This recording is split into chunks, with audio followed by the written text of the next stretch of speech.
Hi everyone, this is Dr. Allo again. If you haven't subscribed to the channel or turned on notifications, please do so. Today I'm giving my diet lecture. This is my second most requested lecture. My weight loss lecture is super long and it's all about weight loss. We gloss over the diet studies quickly. This lecture is my second most requested lecture, and this one is all about diet. We go in depth about everything with every diet, every single diet research study that's been done.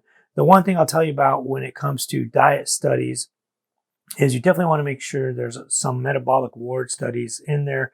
You want to make sure they're up to date. You want to make sure they're answering the correct questions. I get a lot of patients ask me, is keto better? Should I do carnivore? Should I do Tom Brady's diet? Should I do a restrictive diet? What should I do? My answer, unless it's something dangerous, is always pick the diet that you can adhere to.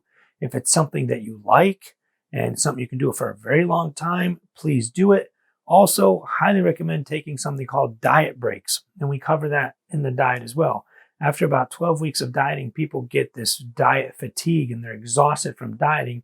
So we usually have them take about 4 weeks off, maybe two months off. Increase your calories back up to maintenance, and you'll gain a few pounds here and there, but then you'll just maintain it. You'll be happy for a while. Then you can go back at it and lose a lot more weight. You don't want to, they found in studies that if somebody loses 70, 80 pounds in a straight shot, they gain it all back really, really fast and gain back even more weight. And we'll go over that in the lecture.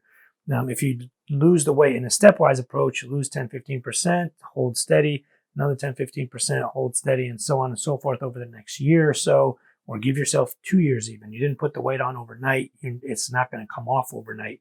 Give yourself about 2 years and you'll be much happier with the result. The weight will come off. Your skin won't be all outstretched. It'll be more gradual and you'll actually be able to adhere to the diet more. And the long-term success is more. You're more likely to keep the weight off if you did it slowly as opposed to if you did it one straight shot. So I forgot which city I gave this lecture in, but take a listen to it and enjoy it. If you have any questions, drop them below. I'll be more than happy to answer them in an upcoming video. Thank you for listening. Okay, so Dr. Allo once again. So this talk is going to be mostly about all of the research we know about diets. This is once again one of my most requested talks. A lot has come out recently within the last 5 to 10 years on diet research, and it's very, very important and very crucial to discuss this in a non-biased fashion. Of course, you got a lot of people online and a lot of people you talk to say they found the greatest diet in the world or they discovered something. We'll go through all of that and find out if any of that is true. First of all, I have no disclosures. No company pays me to say anything. The objectives of this are obviously to review diets and the history of diets over time, and then ultimately discuss the best diets and which diet, what all the research says about diets. Not necessarily the best one, but what all the research says about different diets. So everyone, I feel like all of my patients and everyone I've ever talked to is always looking for what is that secret to weight loss. They all want to know, Dr. Allo, is there like one secret to weight loss? They see an ad on Facebook or they're scrolling online that says, click here to lose belly fat or eat this one thing to do this and lose all your weight. Unfortunately, there's no secret to it. The most important thing is to differentiate a little bit between weight loss and fat loss. When we're talking today about weight loss, we mean fat loss. We don't want you to lose your muscle or bone density or organs. You could lose 30 pounds if you cut off a leg. That's not what we're talking about. We're talking about primarily just fat loss. We want to lose fat while retaining as much lean body mass as possible. So just me and my kids, we started working out together. It's a very good habit. Things that you do with your children when they're younger, they continue to do as they get older, especially if you develop really good habits with them. This is my youngest child. She saw me with 245 plates on my back. She decided to put 2.5 pound plates on her back. No children were hurt in the making of this picture. And this is me at around 2018, I believe, in January. This is the biggest I've ever been. Although if you met me, I don't think I really looked that bad. But clearly I was. And then this is, I lost a ton of weight. So I've done this myself. This isn't just theoretical. I lost about 50 pounds between the two pictures in about 6 or 7 months. There's a lot I would have done differently, and that's kind of why we're doing this talk. So the scope of obesity is really, really huge. About 79% of adults are overweight. 22% of adults are considered obese. 16.6% of children are considered overweight. 5.6% are obese. 12% of children 2 to 5 years of age are also overweight. So obviously this is a huge problem and we need to fix it. So the problem is with diets is a lot of them fail. 50 to 70% of people regain their weight after 1 year, 85% within 2 years, 95% in 3 years. And looking back at various studies, between 33 and 66% will add back more weight than they lost. However, there is 5% of people who lose weight and actually keep it off for the next 5 years, which is excellent. So this is the kind of stuff we want to look at: why diets fail and what's the problem. Is it simply a matter of energy intake being too high, which leads to fat stores, or energy expenditure being just too low? Sometimes that is the problem, but a lot of times there's a lot of hormones and things at play. Now, I like to show this called the Dunning-Kruger effect. I get a lot of people or a lot of patients or a lot of colleagues that come up to me and they say something like, "Hey, Dr. Allo, did you see the latest study or the latest book on weight loss? You just got to eat monk fruit, or you got to, just walk 5 miles a day. Or they found that if you take this one pill, you can lose 30 pounds. The Dunning-Kruger effect is basically how confident you are in your knowledge and how competent you are. So a lot of people will read like one study or like this graphic shows, they watch one Netflix documentary and suddenly they think they're like an expert on something. I watched The Game Changers, or, I watched this, documentary on how they treat animals, or I watched this, guy talk about how your kidneys are the problem when you're gaining too much weight, or it's this hormone. So the problem here is you cannot read one study or one book, or base it on one patient's anecdotal weight loss. He ate just grapes for 3 months or cabbage or whatever it is. You literally have to look at the entire body of evidence to come up with the final answer to the diets and the weight loss problem. So I don't like to brag, but I like to tell you, look, I've literally spent the last 20, maybe 30 years researching weight loss, trying almost everything myself and using it on patients. I've read every book that's ever been published on weight loss. The problem is there's like 5 new ones published every day now. And I've seen every single model and every single explanation and every single diet you can come up with that has tried to explain weight gain and weight loss. So almost every research study that has ever been published on weight loss, I've probably read at some point. I'm sure there's lots of new ones. And that's why this research update's important, because there's new ones coming out every day. And we know so much more now about diet than we did before. So the most important thing is to look at things called metabolic ward studies. Now, a metabolic ward is exactly what it is. Participants are locked into a ward. They are not allowed to leave. It's like a jail. They drink something called doubly labeled water. And the reason they drink this, it's a type of water.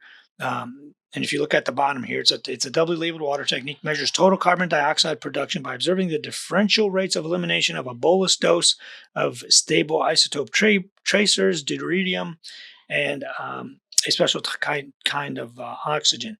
Combined with an estimate of the respiratory quotient, this yields an estimate of total daily energy expenditure. So when they drink this water and they're fed exact amounts of food and the composition of that food is known, and the composition of their calories and food is very, very, very well known. We know their intake, their output. We can measure how much they urinate, how much stool they create. It's a very, very powerful technique. You can quantify their basic metabolic rate, obviously, like we discussed, their calories in, calories out, total daily energy expenditure, their NEAT, which is non-exercise activity thermogenesis, and their EAT, which is exercise activity thermogenesis, as well as the amount of energy they use to burn up food. The problem with metabolic ward studies is you can't have too many people in them because you have to pay these people. I'm going to lock you up into a jail for 6 months and feed you food and water that you might not like. It's kind of like being in jail. So you have to pay these people $20,000, $50,000 a piece, and the money and the funding for these kind of things is not always readily available. So metabolic reward studies are the best, and we used to use them a lot in the past. They're a little bit trickier to use now, but there are definitely still some of them going on. So I highly recommend that if there is a metabolic reward study that answers the question that you are asking, that's probably the best study to look at for your question. Now, we always get this question, diet or exercise. What's the most important for your body composition? Can you lose weight without exercise? Sure. Most of your body composition, whether you're losing weight, gaining weight, or maintaining your weight, is all diet. This has been proven extensively. You can look at the exercise lecture if you want to take a look at that one. There will be an exercise lecture linked below. Now, they did do some studies on this. They did a control group that did nothing. They had calorie restriction, which is this greenish blue color, and then they had calorie restriction, which is the orange color, and then the calorie restriction with exercise is this bluish green color, and then a very low calorie diet. Obviously, the very low calorie diet people lost almost 12 kilograms or like 11. The other two groups lost around 8, which is about the same. In fact, the calorie restricted group alone lost more weight, about 8.5 kilograms compared to the exercise and calorie restriction group. So you can look at the exercise lecture at a different time. So let's start taking a look at these studies. So the first one, homeostatic and non-homeostatic appetite control along the spectrum of physical activity and updated perspective. This one was trying to figure out, does physical activity or inactivity actually affect your appetite? Like, can we say that if you exert yourself more or you try to incorporate more activity into your lifestyle, will that actually increase your activity level or not? So I'm not going to read this entire thing to you. You can read it, but the key takeaways are: number one, physical activity does more than just increase total energy expenditure. When activity is low, appetite is dysregulated. So people who are not that active, they don't have very good appetite awareness, which results in excess food intake and weight gain. Higher levels of activity seem to increase appetite control. So for people who play sports or walk every day or more active, you are a little bit more aware. Your appetite is more accurate. If it's telling you need to eat, then you need to eat. If it's telling you you're not need to eat, then you don't need to eat. Number two, the combination of being too high in body fat and also being physically inactive may further dysregulate your appetite and satiety signaling, making weight loss efforts even more difficult. So the higher body fat percentage you have, the more difficult it is to really know if you're actually hungry or not. Satiety signaling and appetite signaling are not very well regulated. You see these very lean people or people who have a good body weight. They know when they need to stop eating. They're pretty good at it. People who are quite overweight and obese, they may down 2,000 to 3,000 calories in one sitting and not even know it. That's kind of the problem that we're facing. So the third takeaway was physical activity and exercise may only be effective to a point for the goal of weight loss. At very high levels of physical activity, additional increases may not result in an increase in total energy expenditure, but rather a downregulation of energy expended from other components of total daily energy expenditure, and no change in net expenditure. You can look at the lecture on exercise for more detail on this point, but basically what we're getting at is that if you exercise up to a certain point, it helps. Like if you go for a brief walk every day, or walk a mile a day, or play sports on Saturday or something, that's fine. That will increase your total daily energy expenditure.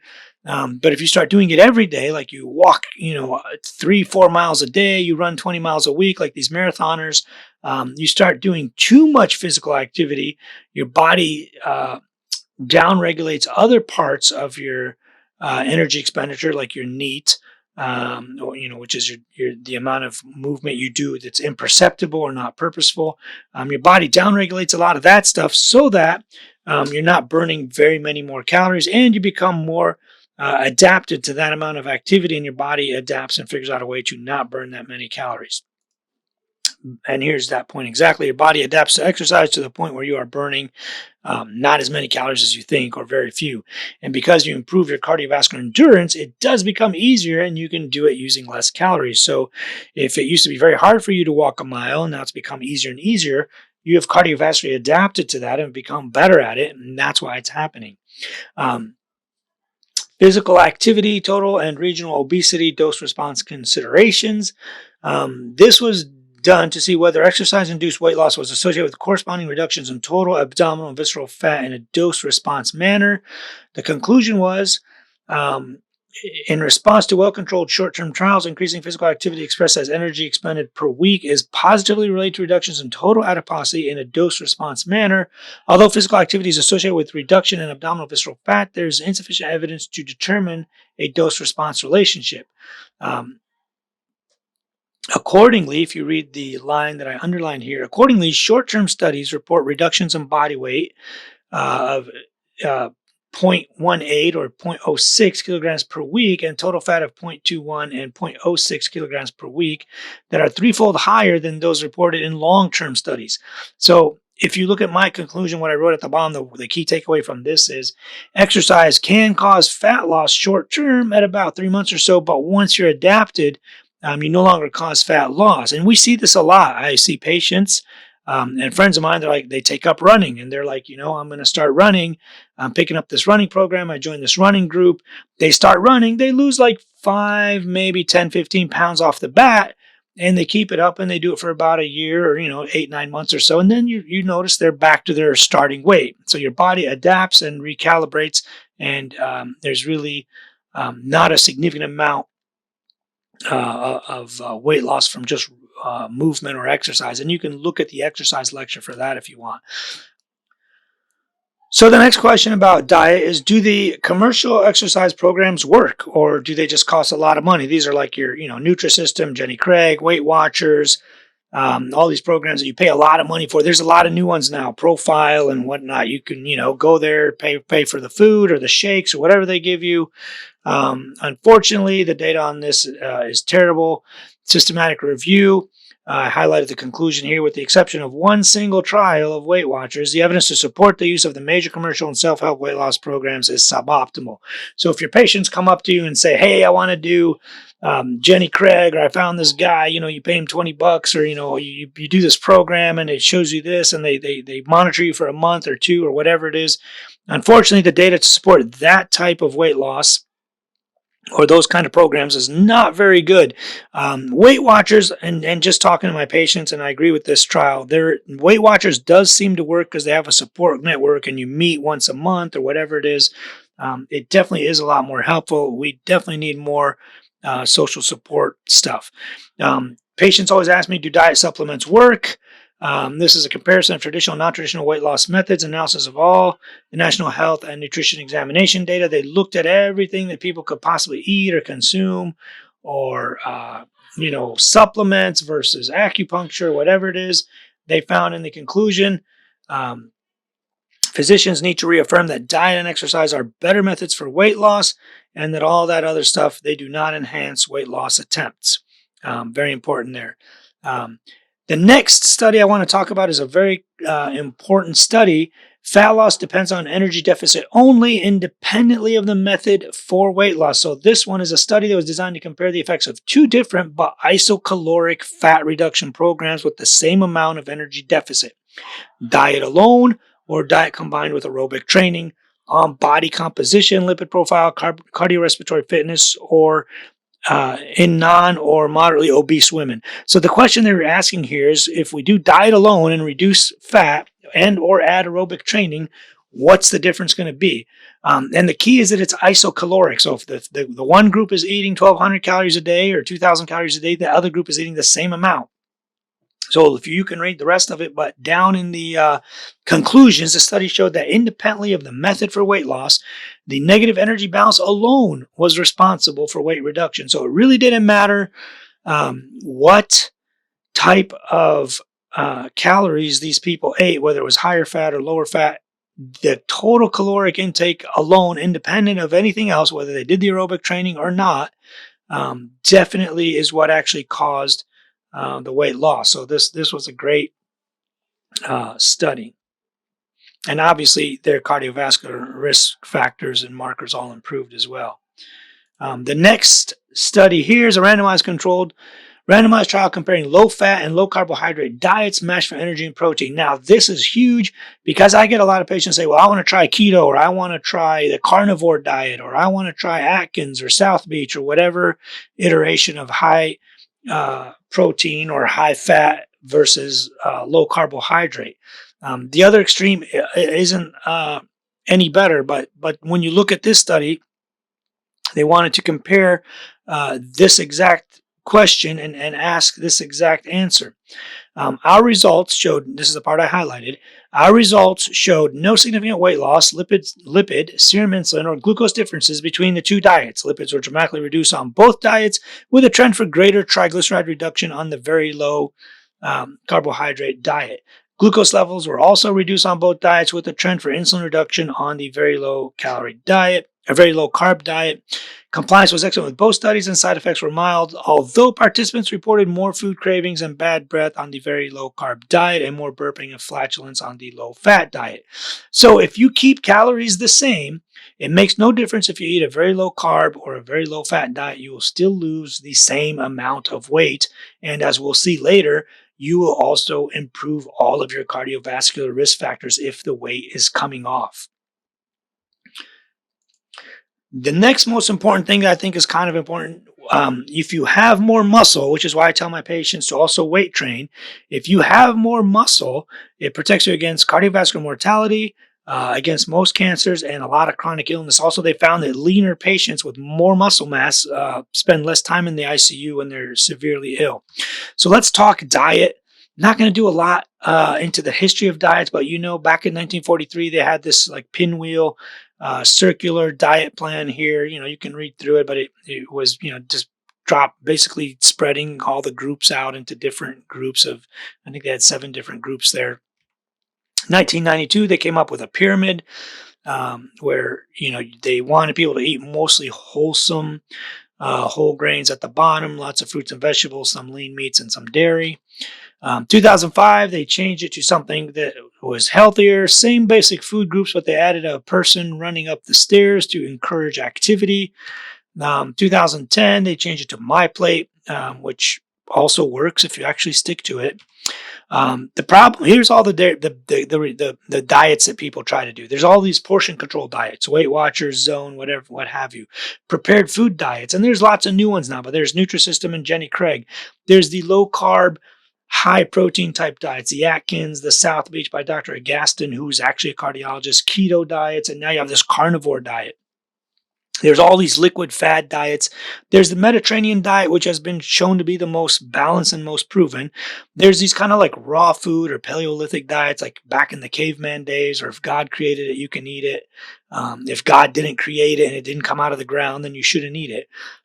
People have come up with sugar busters or glycemic index type diets. There's intermittent fasting now, and there's all these elimination or very restrictive diets like Whole30 or TB12, which is Tom Brady. I love the guy as a football player, but really probably shouldn't be giving diet advice. And now the conclusion that I will tell you, all of these diets can work.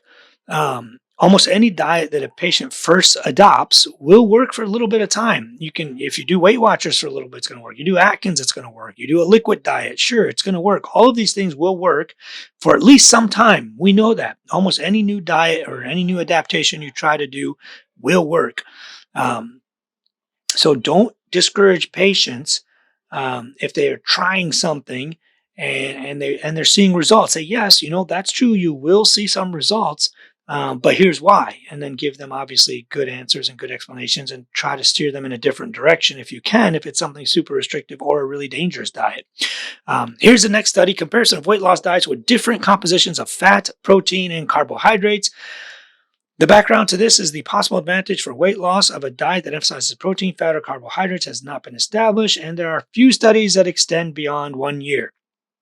So they randomly assigned 811 overweight adults to one of 4 diets. They targeted percentages of energy derived from fat, protein, and carbohydrates, and the 4 diets were varied. Some of them had more of one than the other.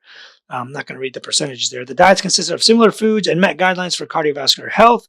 The participants were offered group and individual instructional sessions for 2 years. The primary outcome was the change in body weight after 2 years in a 2x2 factorial comparisons of low fat versus high fat and average protein versus high protein, and in the comparison of the highest and lowest carbohydrate contents.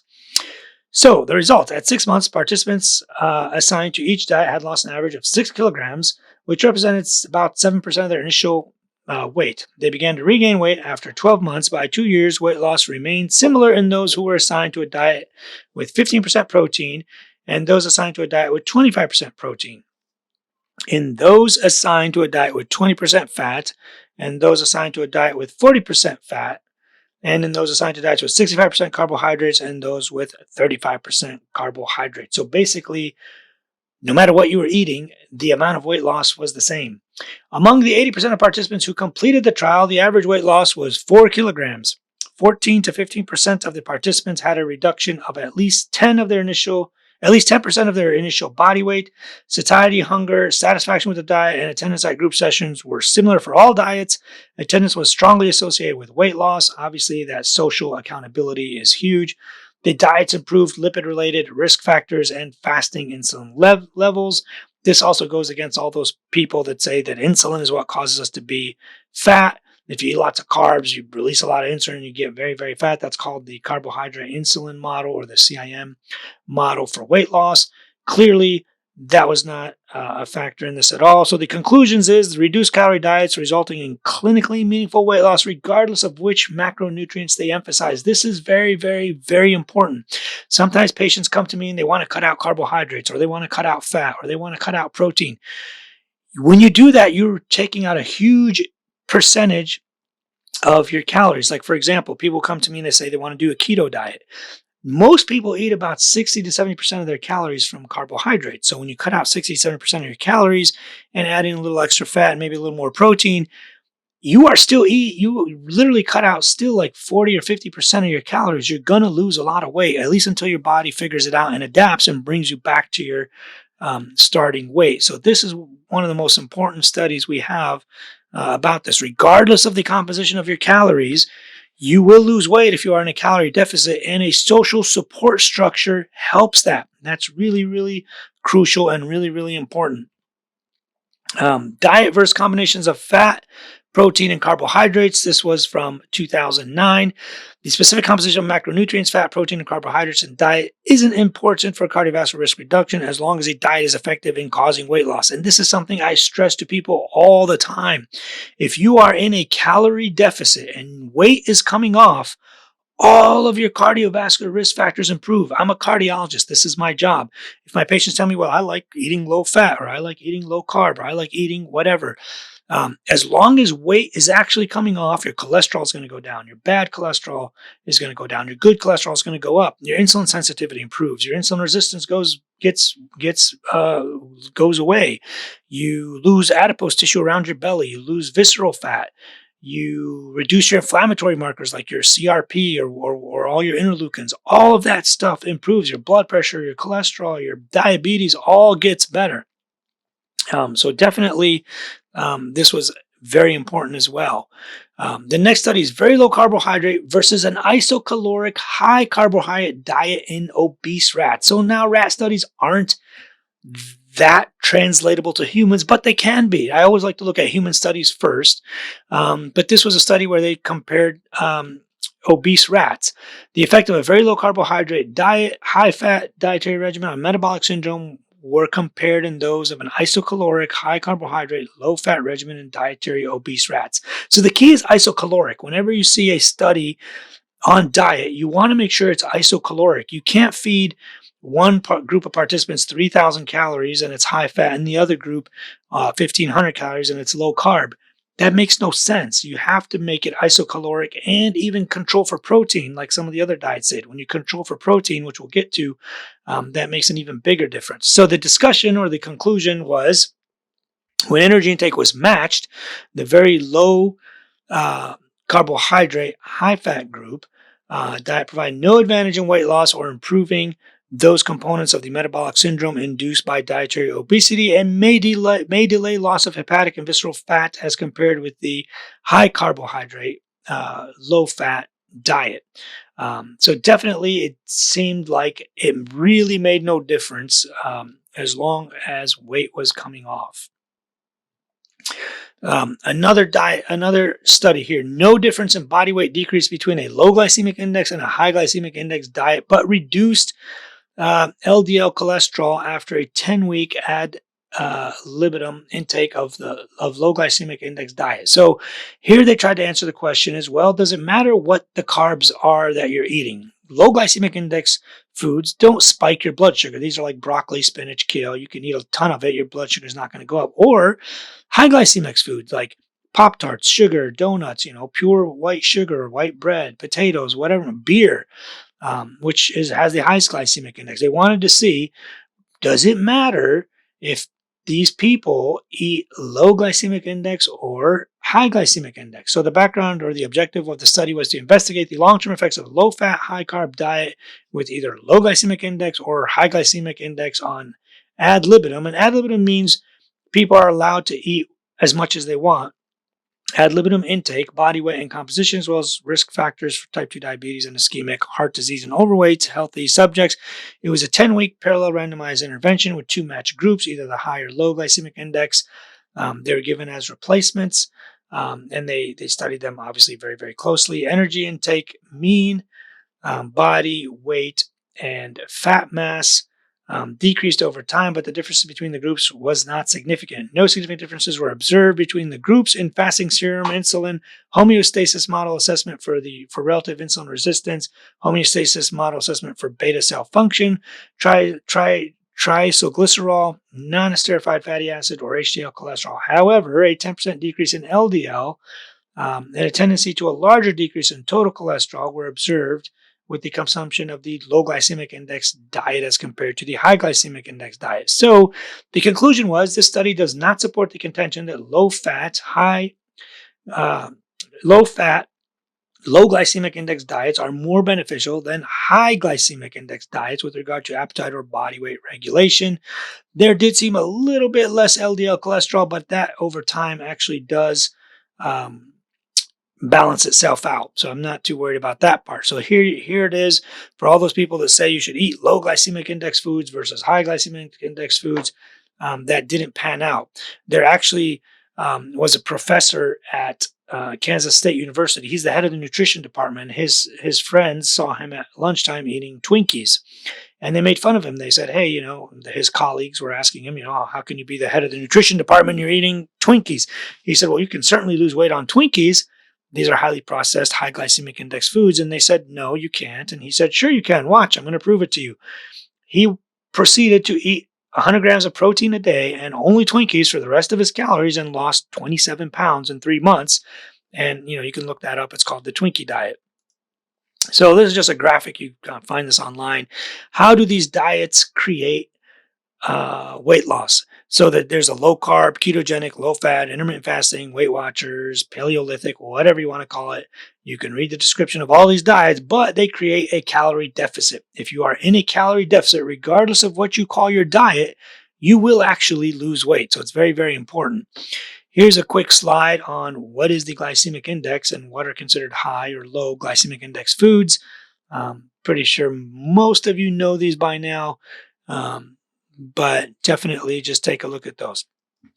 The next study, no effect of a diet with reduced glycemic index on satiety, energy intakes, and body weight in overweight and obese women. So this study was published in not that long ago. I can't remember the date. But the objective was to investigate whether a diet with reduced glycemic index has effects on appetite, energy intake, body weight, and composition in overweight and obese females. It was a randomized crossover intervention study including 2 consecutive 12-week periods, lower or higher glycemic versions of key carbohydrate-rich foods, breads, breakfast cereals, rice, pasta, and potatoes were provided to subjects to be incorporated into habitual diets in ad libitum quantities, which once again means they can eat as much as they want. Now, this is not always the best because you want it to be isocaloric, but we can still learn from this. Foods intended as equivalents to each Other were balanced in macronutrient composition, fiber content, and energy density. So when they gave them the alternative, whether it was higher glycemic or lower glycemic, what they did was they made sure that it was the same amount of calories. So if they gave you a Pop-Tart, they gave you also like 2 baked potatoes if they switched you, or like, a bucket of spinach, whatever it is. But they did make sure that when they did give them the replacement foods and they see how much they ate, even though they're eating as much as they want, this is kind of what they tried to do. 19 overweight and obese women, weight stable with moderate hyperinsulinemia, so they're slightly diabetic or like pre-diabetic, age 35 to 65, with body mass index that ranged from 25, which is just overweight, to 47, which is quite overweight. And they measured their fasting insulin. They measured dietary intake, body weight, and composition after each 12-week intervention, subjectively rated appetite and short-term ad libitum energy intake at a snack and lunch meal following fixed lower and higher GI test for breakfast.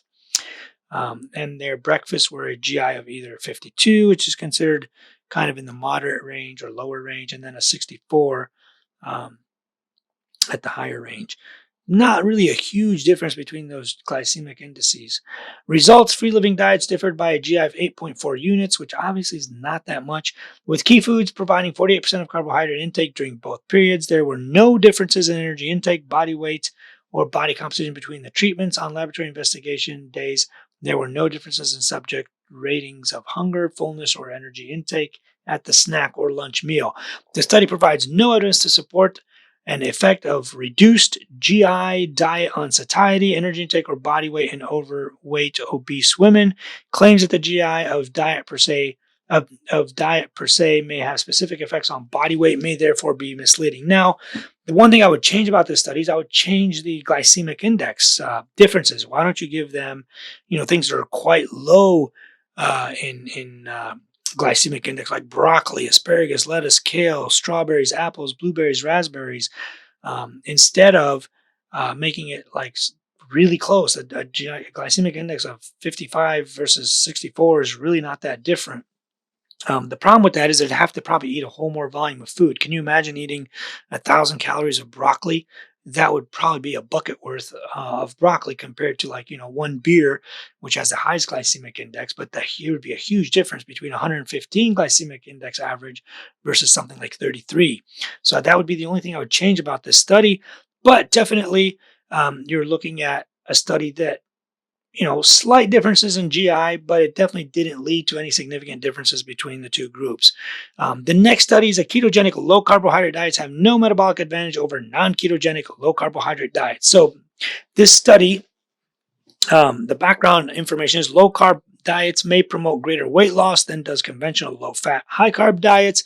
We compared weight loss and biomarker change in adults adhering to a ketogenic low-carb diet or a non-ketogenic low-carb diet. 20 adults, obviously not a huge number, were randomly assigned to the keto low-carb diet, 60% of energy as fat, beginning with approximately 5% of energy as carbohydrates, or a non-keto low-carb diet with 30% of energy as fat, approximately 40% of energy as carbs.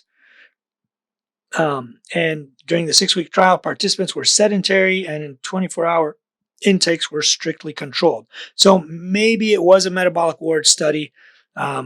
It's kind of hard to tell. So what they're basically doing is comparing a ketogenic style low carb diet versus a non-ketogenic style low carb diet. Now, if you know, the keto diet is like this super high fat diet. And in here, they tried to mimic it as much as possible, where they got 60% of their energy as fat. A lot of these keto people get 60, 70% of their energy from fat. So they tried to do this and they wanted to see what happens. So the mean weight loss in both groups was 6.3 versus 7.2 kilograms in both groups, whether it was keto. In fact, the keto group lost slightly less. And fat loss is 3.4 versus 5.5. Again, the keto group lost slightly less. And did not differ significantly by group after week 6. Blood beta hydroxybutyrate in the keto dieters was 3.6 times that in the non-keto dieters at week 2, which definitely says that they are in ketosis. Increased energy. Okay, where were we? LDL cholesterol directly correlated with blood beta hydroxybutyrate. Overall incidence, where am I? Overall insulin sensitivity and resting energy expenditure increased, and serum gamma glutamase transferase concentrations decreased in both groups during the 6-week trial. So basically, because you're losing weight, your insulin sensitivity and your resting energy expenditure improved. Your basic metabolic rate went up and your insulin sensitivity improved. So if you were like pre-diabetic, it got better. However, inflammatory risk, arachidonic acid, icosapentenic acid, and acid ratios in plasma, phospholipids, and perceptions of vigor were more adversely affected in the keto group than the non-keto group. So basically, you caused inflammation. People eating that much fat, it caused inflammation. So keto diets, while they might be easy to adhere to or people like them, they can increase your inflammation.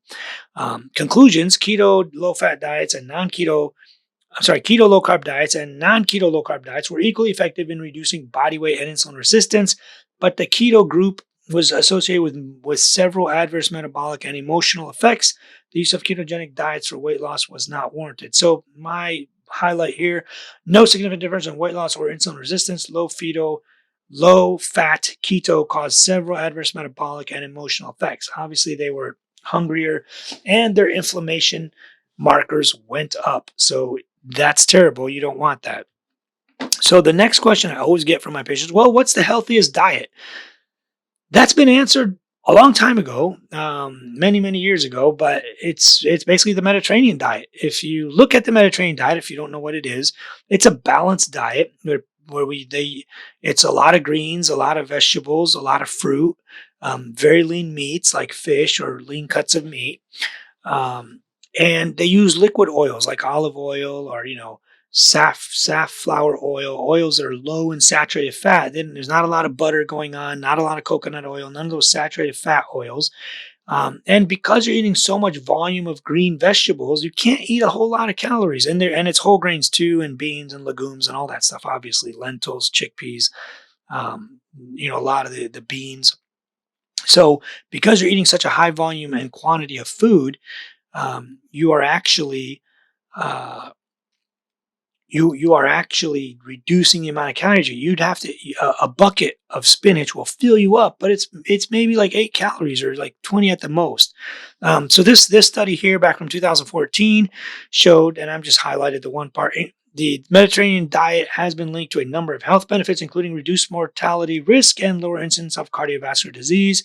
The next study I'm citing here, the Mediterranean diet and cardiovascular disease historical perspective, we already know this was from 2013, and they've done this back in 2003 and many years ago.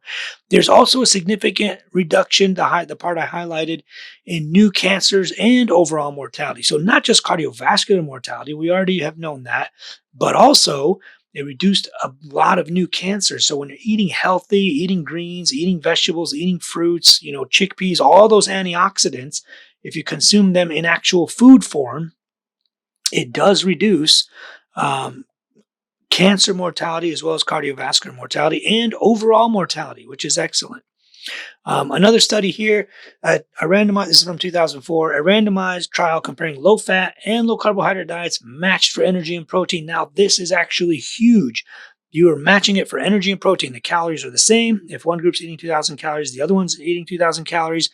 If they're all eating 160 grams of protein a day, but we're comparing low-fat to low-carb. So this is tightly controlled, and this is exactly the kind of study that we want. So several recent studies have found greater weight loss at 6 months among participants on very low carb weight loss diets compared with low fat weight loss diets. And people have talked about this in the past a lot. Well, if you eat low fat in the first 6 months, they will lose more weight than if you eat low carb, they are the ones that usually lose more weight in the first 4 or 5, maybe 6 months, but then they catch up and they all lost the same amount of weight. So this was trying to prove and see if we matched calories and protein, is that really true? Because most of these studies were not matched for calories, it is not clear whether these results are caused by decreased energy intake or increased energy expenditure. It is hypothesized that several energy-consuming metabolic pathways are upregulated during a very low carbohydrate diet, leading to increased energy expenditure. The focus of the study was to investigate whether When protein and energy are held constant, there's a significant difference in fat and weight loss when fat and carbohydrates are dramatically varied in the diet. The preliminary results presented in this paper are for the first 4 of 6 postmenopausal overweight or obese participants who followed in a random order both a very low carb and a low fat diet for 6 weeks. Other outcome measures were serum lipids, glucose, and insulin, as well as dietary compliance and side effects. Our results showed no significant weight loss, lipid, serum, insulin, or glucose differences between the two diets. Lipids were dramatically reduced on both sides, with a trend for greater triglyceride reduction on the very low carb diet. Glucose levels were also reduced on both sides, with a trend for insulin reduction on the very low carb diet. Compliance was excellent with both sides, and side effects were mild, although the participants reported more food cravings and bad breath on the very low carb diet and more burping and flatulence on the low fat diet. So here's another study. It's very well done. Obviously, not a whole lot of participants, but they looked at this very closely. They matched protein and they matched carbohydrates, which is the most important factor you want to look at. I'm sorry, they matched calories, not carbohydrates. They matched protein and they matched calories.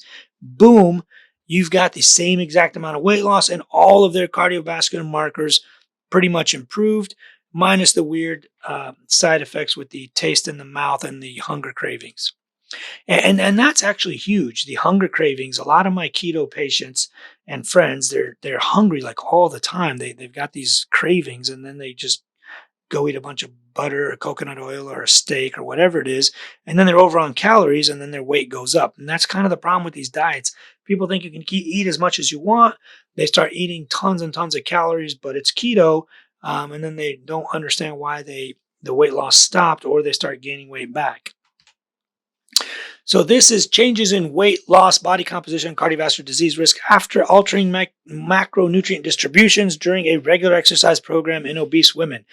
This study's purpose investigated the impact of different macronutrient distributions on and varying caloric intakes along with regular exercise for metabolic and physiological changes related to weight loss.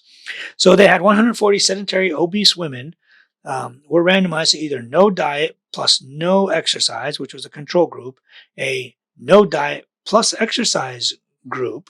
So they had somebody doing nothing, somebody doing just exercise with no diet, or one of 4 diet plus exercise groups. They had a high energy diet, a very low carbohydrate diet, a high protein diet, low carbohydrate, moderate protein diet, and a high carbohydrate, low protein diet. So here they wanted to look at, does varying the carbs and or protein and or fat really make a difference? That's kind of what they're hinting at.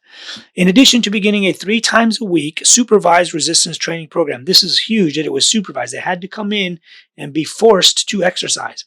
After 0, 1, 10, and 14 weeks, all participants completed the testing sessions, which included anthropometric body composition, energy expenditure, fasting blood samples, aerobic and muscular fitness assessments. Data were analyzed using repeated measures, ANOVA with an alpha of 0.05, with LSD post hoc analysis when appropriate. The results. All dieting groups exhibited adequate compliance to their prescribed diet regimen, as energy and macronutrient amounts and distributions were close to prescribed amounts. So what they're saying here is basically the groups stuck to their macronutrients that they were assigned. Those groups that followed a diet and exercise program reported significantly greater anthropometric and body composition via DEXA changes. So their waist circumference and body mass improved, as well as the DEXA scan can give you body fat percentage. Caloric restriction initially reduced energy expenditure, but successfully returned to baseline values after 10 weeks of dieting and exercising. Significant fitness improvements, aerobic capacity, maximal strength occurred in all exercising groups.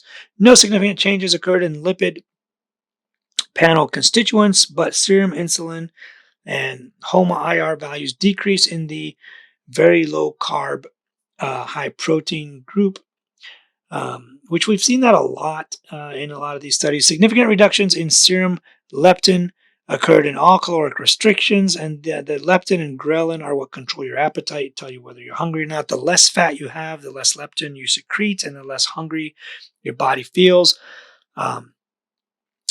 Where was I? Leptin occurred in all caloric restriction plus exercise groups after 14 weeks, which were unchanged in other non-diet and non-exercise groups. So as long as the weight was coming off, almost everything improved. Conclusions overall, and over the entire test period, all diet groups which restricted their caloric intake and exercise experienced similar responses to each other. Regular exercise and modest caloric restriction successfully promoted anthropometric and body composition improvements, along with various markers of muscular fitness. So they all lost waist size and they all lost body fat percentage.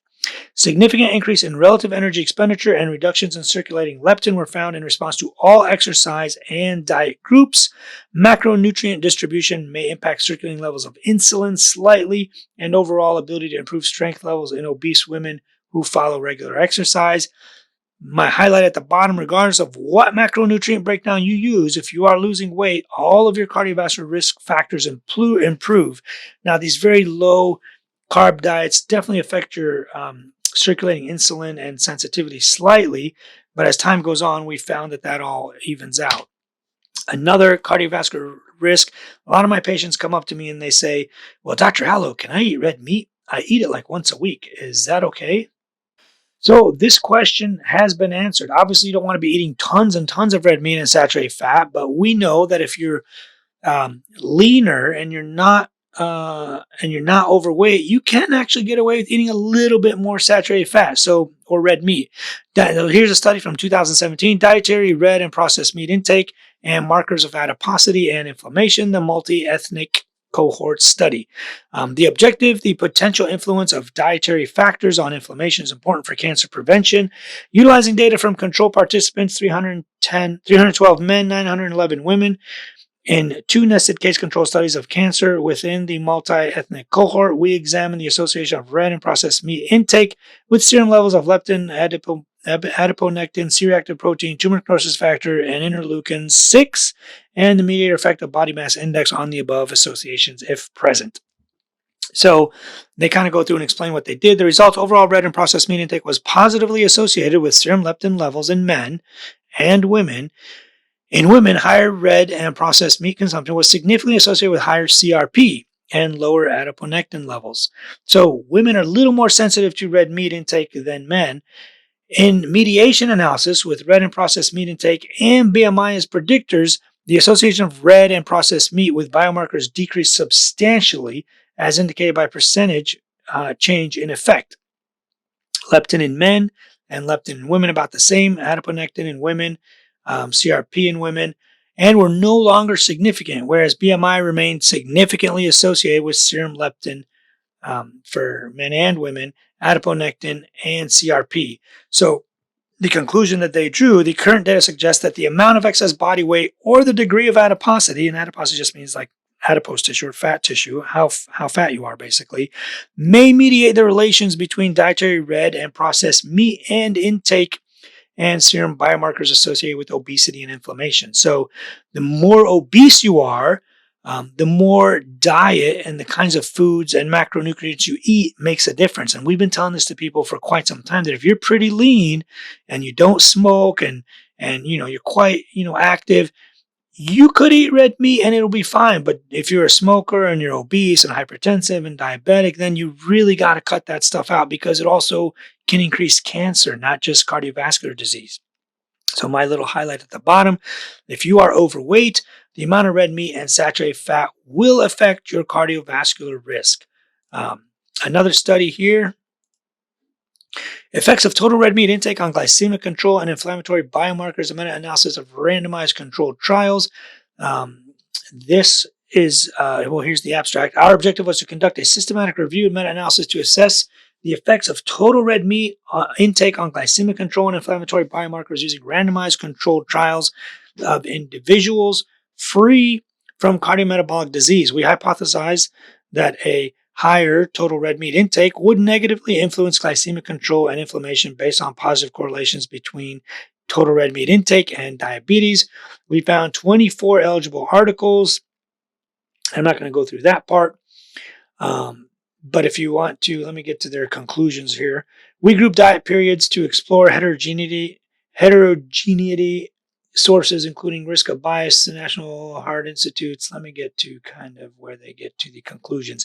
There was no difference in change values between diet periods with greater than or less than 0.5 servings per day of total red meat. Weighted mean differences, the glucose, the insulin, and the HOMA-IR, CRP, and no dose response relationship. Risk of bias, 85% of studies were fair to good, did not influence the results. Total red meat consumption for up to 16 weeks does not affect changes in biomarkers of glycemic control or inflammation for adults free for adults free of but at risk for cardiometabolic disease. The trial was registered, blah, blah, blah. So this is like a review of it's a meta-analysis, which means like they looked at a lot of studies and came up with some good ones to look at to see if the intake of red meat mattered. So my conclusion that I put down here for you guys, a cohort study examined the relationship between red meat, BMI, and inflammatory markers. And these inflammatory markers are quite common in about 1,223 subjects total when they did all these, when they got these articles all, fared out. They did indeed find that red meat intake was associated with markers of inflammation. However, when they corrected for the differences in BMI, the associations between red meat and inflammatory markers were no longer significant, while the association between BMI and inflammation were. So once again, another study showing that if you are overweight, then red meat is probably not for you. Or if you're diabetic, then red meat is probably not for you. If you're pretty lean and fit and active and carry a lot of muscle mass, then red meat is probably not a problem for you. Another study, meat consumption, and this is brand new. I mean, this is right now, this year, 2021, not even in February, in the British Medical Journal or Council. Meat consumption and risk of 25 common conditions, outcome-wide analysis in almost 500,000 men and women in the UK Biobank study. The background here, there's limited prospective evidence on the association between meat consumption and many common non-cancerous health outcomes, because we do know that a certain amount of meats can increase cancers, although once again, if you correct for BMI, that might not be the issue. They examine the associations here of meat intake with a risk of 25 common conditions. We use data from 474,985 middle-aged adults recruited into the UK Biobank study between 2006 and 2010 and followed up until 2017. The mean follow-up was 8 years, with available information on meat intake at baseline collected via touchscreen questionnaire. Now, that's not always the most accurate, but if they're filling it out right then and there, that's good. But these recall studies where you ask somebody, what did you eat 20, 30 years ago? Not that accurate. And linked hospital admissions and mortality data. For a large subsample, dietary intakes were remeasured 3 or more times using an online 24-hour recall questionnaire. So good. So for a good amount of the patients that were in this biobank, they did actually go back and ask them, what did you eat in the last 24 hours? So it wasn't like, something from 8 years ago or back at baseline, which is excellent. On average, participants who reported consuming meat regularly 3 or more times per week had more adverse health behaviors and characteristics than participants who consume meat less regularly, and most of the positive associations observed for meat consumption and health risks were substantially attenuated, means they got worse, which means they got better after adjustment for body mass index. A multivariable adjusted Cox regression model corrected for multiple testing. Higher consumption of unprocessed red and processed meat combined was associated with higher risk of ischemic heart disease,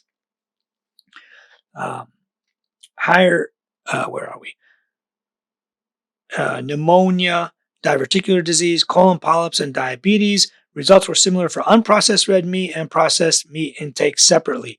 Higher consumption of unprocessed red meat alone was associated with a lower risk of iron deficiency anemia. Obviously, meat is very dense in iron and is very absorbable. It's the most absorbable and readily available type of iron, more so than iron pills or anything else. Higher poultry meat intake was associated with higher risk of gastroesophageal reflux disease and gastritis, duodenitis, diverticular disease, gallbladder disease, and diabetes.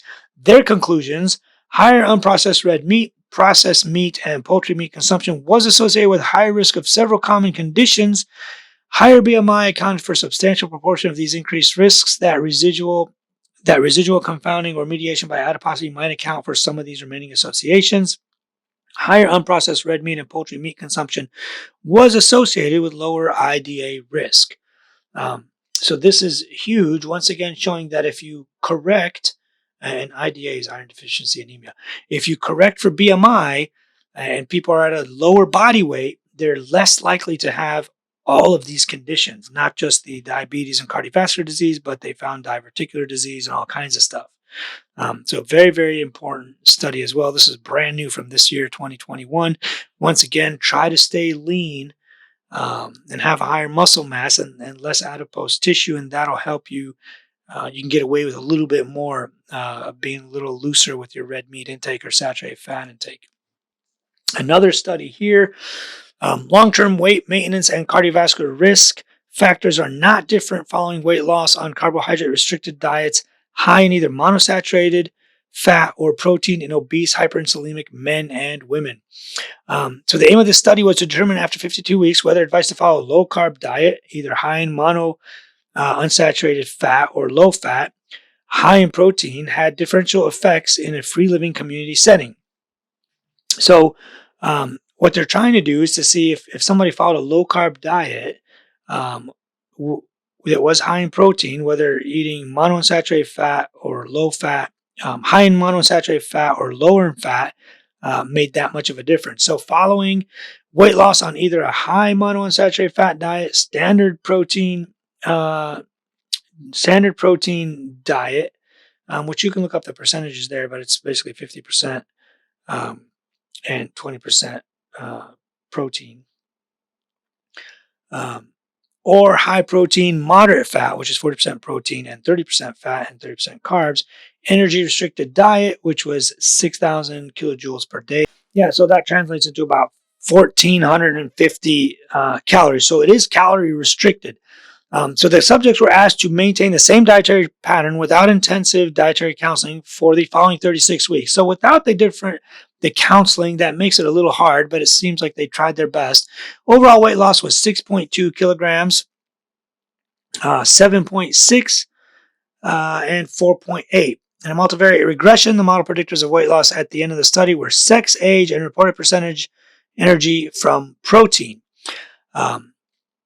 Fasting plasma insulin decreased with no difference between the diets, but fasting plasma glucose was not reduced. Neither total cholesterol nor LDL cholesterol were different, but HDL was higher, while triglycerides was lower. C-reactive protein decreased as well in pretty much all of the groups. Food records showed that compliance to the prescribed dietary patterns was poor. So clearly, you let people loose and you don't counsel them for 36 weeks, they may not have stuck to that very well. After 1 year, there remained a clinically significant weight loss and improvement in cardiovascular risk factors with no adverse effect of high monounsaturated fat diet. So regardless of which diet they ate, whether it was high in monounsaturated fat or just low fat or high in protein, there really was no difference. Although they didn't stick to the diet as close as we'd like, but there really was no difference in the cardiovascular risk factors. Although the group that ate more protein, it seemed, had better weight loss, and we know that over time quite a bit.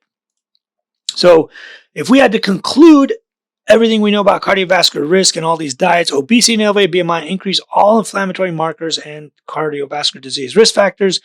Calorie deficit and weight loss improve all cardiovascular risk factors. So if you are losing weight, everything will get better.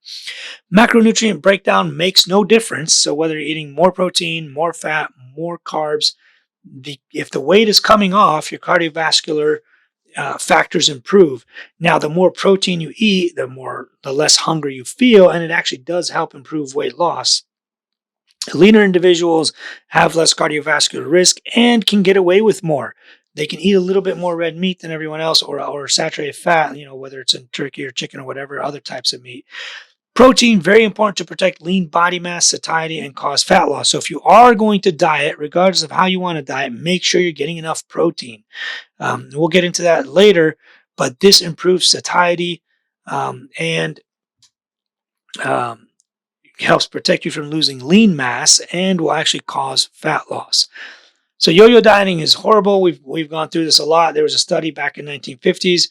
When you semi-starve a group of people, they lose lean body mass, which is this bluish green line, this blue line, let's say, and they lose a lot of fat, which is this green line. Then you let them refeed or eat as they want.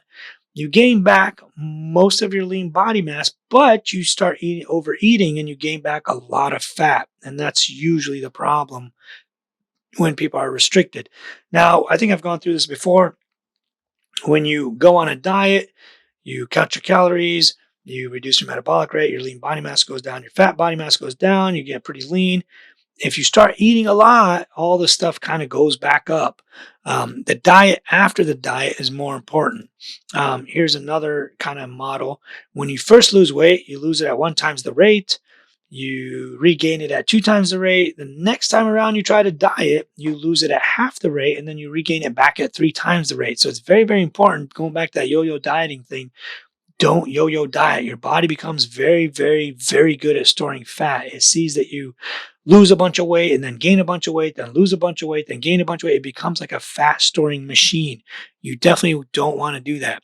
So why do diets fail? There's a lot of reasons. People don't want to count calories. I have a lot of patients that just say this is just too much. I just don't want to count calories. Some of them are expensive if you have to pay for them or buy them. They're difficult to follow. They're too extreme. Some of them are unhealthy. Imagine eating just cabbage or just water for 2 months. I actually had a patient recently call me, message me or see, I saw him somewhere and he asked me, can I drink just water for 3 months? I said, yes, you could do whatever you want, but you might die. I mean, what is the purpose of this? Why do you want to do this instead of eating just water for 2 months? Well, why don't you just restrict your calories or find something else that's just really unhealthy and you could actually die from something like this?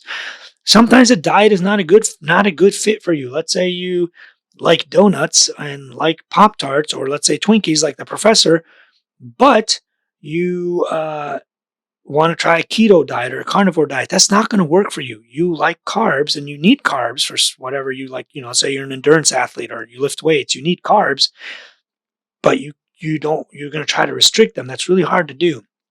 The other issue is fighting against your set point.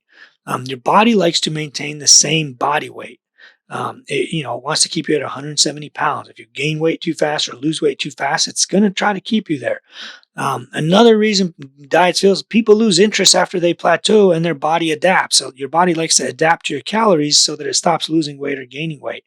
The other issue is calories are too low. You can't take a 300-pound person and say, hey, we're going to put you on 1,200 calories. You're going to lose a lot of weight. Okay, let's say they start losing weight and now they're stuck at 1,200 calories and they only lost 20 pounds. Now they're 280. What do you do now? You can't really lower their calories much more because they're already at 1,200. That's really low for a 300-pound person. So you definitely don't want to do that. You want to lower their calories just enough to trigger weight loss. This is Dr. George Blackburn out of Harvard. He said he spent 35 years studying obesity and weight loss and spent 4 years writing this book. He talks about the set point. I kind of like his book. He's a Harvard physician. He said that you wanna, your body's always going to try to bring you back to your original weight. You want to lose about 10% of your weight slowly and hold steady for 6 months. That way your body gets back. That way your body resets to this new weight. So let's say you drop 20 pounds, you're 180 pounds now. If you stay at 180 pounds for 6 months, your body now thinks that's your new weight that it has to defend. He's also the original inventor of these Slim Fast shakes. There was an experiment in 1964 called the Vermont Prison Experiment. Thankfully, we can't do experiments on prisoners or inmates anymore. They divided them into 2 groups. They overfed one group and underfed another group for a few months and then let them alone. They all either lost or gained weight depending on whether they were calorie restricted or overfed, and they all went back to their original weights when they were just left alone to eat ad libitum. The Minnesota starvation study, Dr. Ansel Keys took Hollywood stars and wanted them to lose a lot of weight really, really quickly for like a movie or for whatever it was. They did it, but the body rebels and they all regained their weight and more pretty quickly, and they were very, very miserable. That's kind of where the word hangry comes from. So the keys to fat loss, this is the part that you probably wanted to hear the most. Keep your calories as high as possible while still in a deficit. So if you normally eat 4,000 calories a day, you drop them to 3,300 and you're losing weight, stay there. If your weight's coming off, just stay at 3,300. Why would you want to drop it to 2,400 and not eat as much food? So definitely keep your calories as high as humanly possible while still causing weight loss. The next Bullet point, slow maintained weight loss will protect lean mass better. The slower you go, the better. So if you lose a bunch of weight really quickly, you're going to lose a lot of muscle. If you slowly lose weight over time and just take your time doing it, incorporate refeeds, you won't lose as much muscle. Huge, huge, and very important.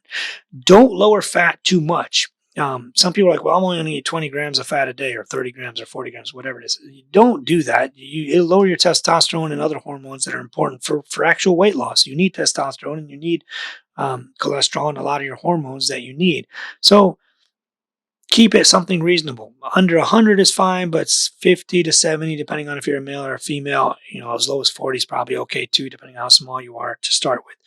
Don't crash diet, obviously. You don't want to lose 30 pounds in 1 month. Sure, there's ways to do that. It's very unhealthy and you'll just regain it back. The faster you lose it, the faster you gain it back.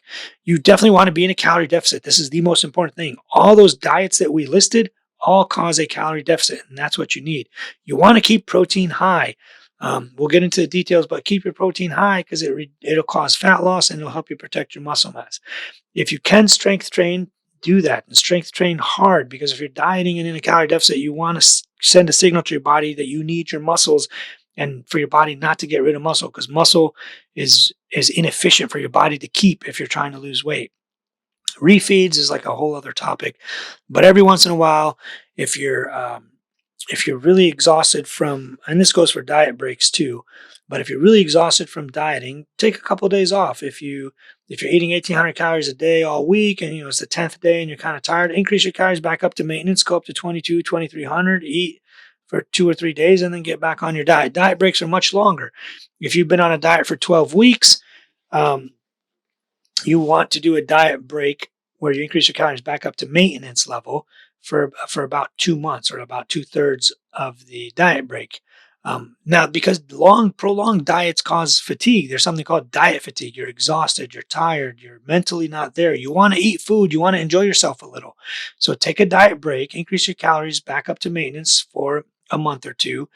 You'll feel better. You will gain initially a few pounds here and there, 4 or 5 pounds, and then just wait till you feel good. You look good. You got your energy back. Your hormones are all rebalanced, and then go back and start dieting again. This is a study that proves some of this. The intermittent energy restriction improves weight loss efficiency in obese men. The Matador study. The Matador study is called Minimizing Adaptive Thermogenesis and Deactivating Obesity Rebound. This study examined whether intermittent energy restriction improved weight loss efficiency compared with continuous energy restriction, and if so, whether intermittent energy restriction attenuated compensatory responses associated with energy restriction. So here they wanted to see, does taking a diet break help? So kind of like how we talked about refeeds and diet breaks.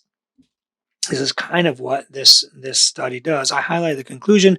Greater weight and fat loss was achieved with the intermittent energy restriction group. Interrupting energy restriction with energy balance rest periods may reduce compensatory metabolic responses and in turn improve weight loss efficiency. So that metabolic adaptation that we talked about, where your body adapts to lower and lower calories, that sort of goes away if you take these breaks.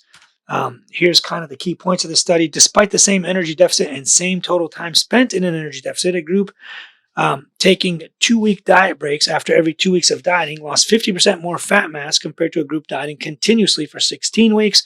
However, due to the frequency of these breaks, the group performing diet breaks required 30 weeks to complete all 16 weeks of dieting. I mean, obviously, it's going to take a little bit longer if you keep taking breaks every 2 weeks. But either way, it definitely worked. Additionally, resting energy expenditure dropped only half as much in the diet break group compared to the continuous diet group when adjusted for body composition. This may be why the difference in groups favored the diet break group to a greater degree after a 6-month follow-up, indicating diet breaks may help with the maintenance of weight loss after a diet concludes. So if you take breaks, your basic metabolic rate or your total energy expenditure does not go down as much either. Which is huge. So even 6 months later, the resting basic metabolic rate for the people who took diet breaks was higher. So this is excellent and will help you with weight loss. Diet breaks appear to reverse important physiological adaptations to an energy deficit, subsequently making the dieting period following a break more effective for fat loss. So if you take breaks from this diet and the diet fatigue and this, excruciating diet that you might be doing, you'll end up losing more weight overall.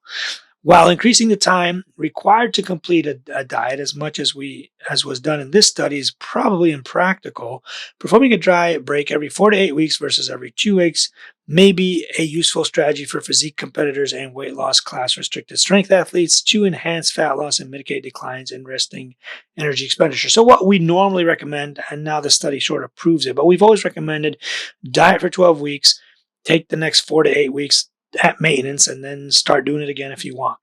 But this mitigates or attenuates what we call metabolic adaptation, which is your body's ability to stop you from losing weight and lower your basic metabolic rate so that you don't lose as much weight anymore. Here are some reasons and why people are able to maintain weight loss. So they looked at people who lost weight and kept it off for 5 years. This is the 5 factors that seem to help that the most. And you can, this could be a topic on its own. I think this talk has gone on long enough. But stuff like this, and you can click on the links down there and read them. But you have to have some kind of cognitive restraint, which whether that's calorie counting or intermittent fasting or not eating as much as you used to, cutting your plates in half, whatever. Self-monitoring, you could do this either with a tracking app, or weighing yourself every day, regular exercise, which, you have good habits. Every day after work, you go work out. Structured programs help. And even social, being in a social group helps. Ability to focus on long-term goals helps. Somebody who's always thinking about 2 years from now, not just tomorrow or that wedding that's coming up. There are ways to break through plateaus. You can take a diet break like we talked about, or those refeeds, or reduce your calories slightly, add in a little bit more activity, lower the carbs, not protein, by 5, maybe 10 or 15% a day, increase your activity by 5, 10, maybe 15% a day. Might not make a huge difference, but every little bit helps. And this is relative to your current activity level, obviously. You don't want to lower protein, though. The problem with us is a lot of us, life revolves around food. The second we get to work, we're like, what are we doing for lunch, funerals, weddings, whether you're happy, depressed, or whatever. This is a huge problem. I always tell people, eat to live, don't live to eat. Eat food to fuel yourself and fuel your fun or your activity or your day. Don't go out, living your life to find food and eat and enjoy food. The goals of a perfect diet, obviously you want something cheap or free, something you can maintain. It's good for your health, easy to follow, doesn't require a master's degree, sustainable long-term, doesn't rely on fads or trends, no outrageous promises, is evidence-based, kind of like all the research we just went through, and something that promotes a healthy relationship with food. I don't like to tell my patients, well, this is a good food or this is a bad food. You got to avoid pizza no matter what, or ice cream. No, you can eat it and enjoy it. It's more calorie dense than other stuff, but you can have it just in smaller amounts. Just track it and eat it. You don't want to feed into this terrible relationship with food and terrible relationship with exercise for that matter. And something that's not restrictive. You don't want to restrict people's ability to eat things like pizza's off limits or carbohydrates are off limits or fat is off limits. You don't want to be too restrictive either. So back to the diet. How do you calculate your maintenance calorie or deficit calorie? So maintenance for most people, if you take your body weight and multiply it by 12 to 14. So if you weigh 200 pounds, that's like 2,400, maybe 2,800 calories a day. A deficit for most people is their weight times 10. So if you weigh 200 pounds, usually 2,000 calories is a deficit for you. Now for women or people who are older, if you're older than 40, you might want to lower those numbers, like multiply by just 10 to 12 for maintenance, or multiply by 8 or 9 for a deficit. Also for females or smaller individuals, same thing. But you could just start at 10, multiply by 10, try the deficit, go 4 to 6 weeks. If it works and weight's coming off, leave it. The higher, the better. You want to stay high. The other thing is you want to get about 0.7 to 1.2, maybe even 1.5 grams of protein per pound. So that's 140. If we're using the same 200-pound person, that's about 140 grams of protein, maybe up to 240 grams, but it's usually per pound of lean body mass. So if you're 240 pounds and overweight by about 50 pounds, subtract 50 from that, and it's really 190. So you get about 140 to 180 grams of protein a day. And the rest can be any combination of carbs and fat. Energetics of obesity and weight control. Does diet composition matter? Just one last time, in case you were wondering, this studies showed that protein being high helps with satiety and is likely what causes more weight loss on higher protein diets. The greater average weight loss have been reported for low carbohydrate diets compared with traditional low fat uh, diets, hypocaloric diets implying 233 kilocalories per day greater energy deficit. It has therefore been suggested that a low carbohydrate diet may provide a metabolic advantage and increase in energy expenditure, resulting in a positive effect on weight loss and maintenance. However, a review of the studies in which 24-hour energy expenditure was measured did not provide evidence to support a metabolic advantage of low-carb diets and showed little evidence of metabolic advantage of high-protein diets. Nonetheless, diets in high protein, but either low or modest in carbs, have resulted in greater weight loss than traditional low-fat diets. We speculate that it is the protein and not the carbohydrate content that is important in promoting short-term weight loss, and that this effect is likely due to increased satiety caused by increased dietary protein. It has been suggested that the increased satiety might help persons to be more compliant with a hypocaloric diet and achieve greater weight loss.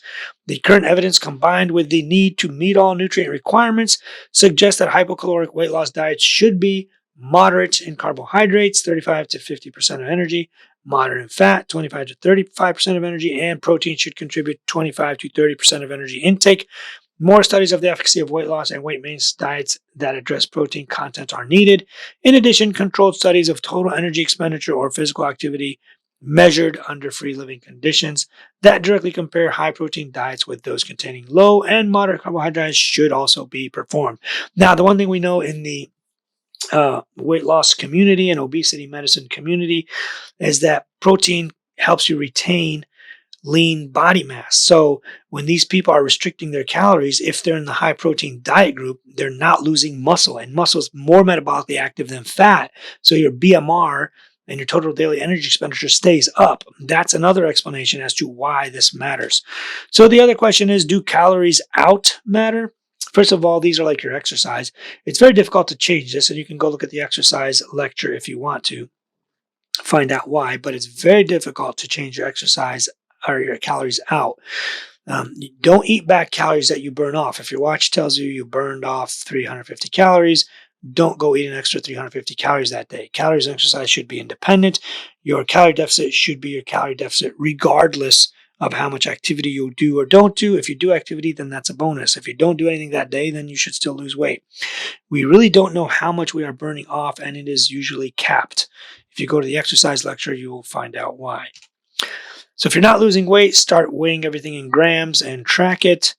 The diet after the diet is also important now that you've lost so much weight. If you used to be 250, if you used to be 300 pounds and needed 3,000 to 4,000 calories a day to maintain your body weight, now your BMR is a lot lower and you're going to need a lot less calories to maintain your BMR. Take that new 200 pounds and multiply it by 12-ish or 14. There is also a phase called reverse diet where you slowly increase your calories over time and minimize fat gain.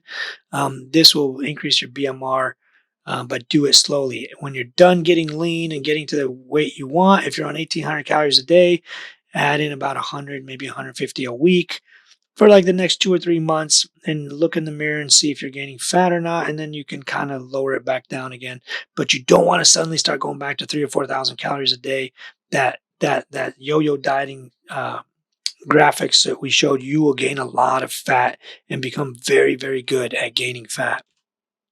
And this is just rapid overfeeding versus reverse dieting.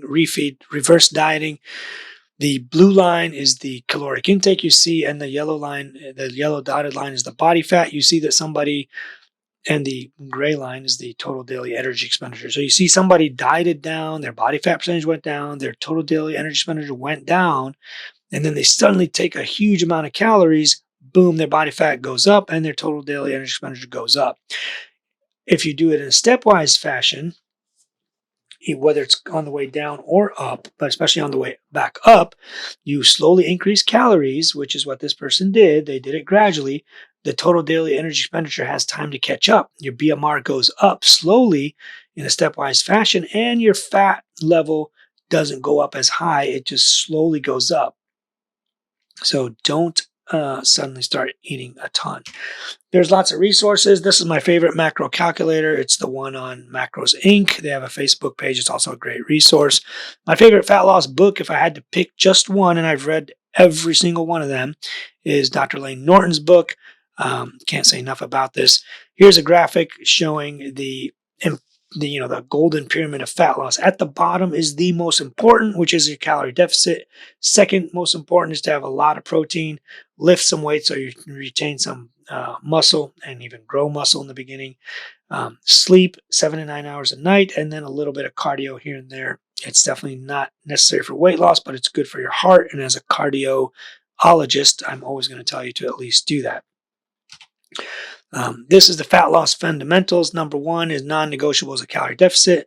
Highly advisable, making your plan as easy as to stick to. So if you like keto, you like intermittent fasting, you like whatever you want, definitely pick something you can stick to.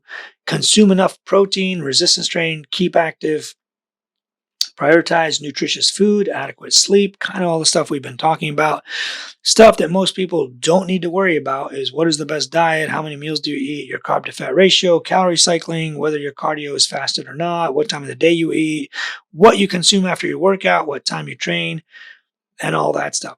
This is the stuff that most people focus on and are obsessed with, and none of this stuff really matters. The stuff that you can just throw out the door is just garbage, unnecessary food avoidance, like, oh, I'm never going to eat pizza again, or ice cream, or whatever it is. Cheat meals. Oh man, I'm going to have a cheat meal tonight. I'm hitting the bar. Like, okay. Juice cleanses, weight loss tea bags, self-proclaimed quick fixes, and other false promises. This is a quick picture. If you need 1,800 calories to lose weight and you eat 3,500 each day on the weekend, you are averaging 2,300 a day, and you will not lose weight.